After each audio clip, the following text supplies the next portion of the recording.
সকালটা শুরু করে দিয়েছি আমি একদম সকাল সকাল। হ্যালো, আসসালামু আলাইকুম। কেমন আছেন আপনারা সবাই? আমি আলহামদুলিল্লাহ অনেক ভালো আছি। তো আজকে যেহেতু বাসায় কোনো নাস্তা বানাবো না, কোনো ফেরা নেবও না, তাই নিহালকে তুলে পাঠিয়ে দিলাম বাসার বাইরে।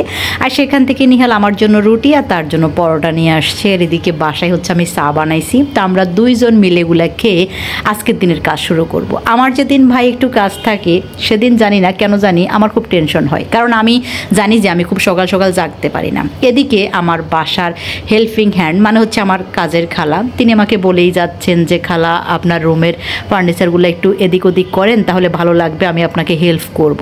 আমি মূলত এই কাজে হাত দিই না, কারণ আমার বর আমাকে একদমই হেল্প করবে না, এটা আমি জানি। সে এসব একদম পছন্দ করে না, জিনিসপত্র লাড়াচাড়া করা। আর এদিকে আমাদের মিকি বাচ্চাগুলো যে কি আরামে আছে, ওদের আরাম দেখলে ভাই মাঝে মধ্যে আমারও কষ্ট লাগে। আমিও চাই ওদের মতো এরকম নিশ্চিন্তে ঘুমাতে। ঘন্টার পর ঘন্টা ঘুমাবো, কেউ আমাকে জাগাবেও না, তুলবেও না।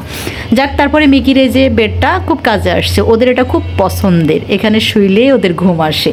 তারপর কাজ শেষ, আমি বেরিয়ে গেলাম। তখন একটু একটু বৃষ্টিও পড়তেছে, তো আমাকে তো যাইতেই হবে। বা সকাল থেকে ফোন দিচ্ছে, খুব দ্রুত বের হচ্ছি না কেন, এখনও বের হচ্ছি না কেন। তারপর আমি একটা রিক্সা নিয়ে সরাসরি চলে গেলাম সলিমুল্লাহ রোডের মাথায়, মানে হচ্ছে ট্রাস্ট ব্যাংকে।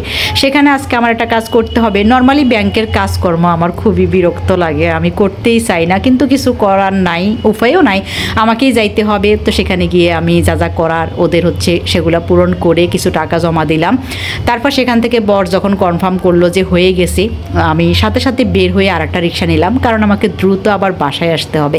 আমার বাসায় আবার অনেক কাজ। এদিকে আমার মিকি বাচ্চাগুলো একটু একটু অসুস্থ, ওদেরকেও দেখা লাগে।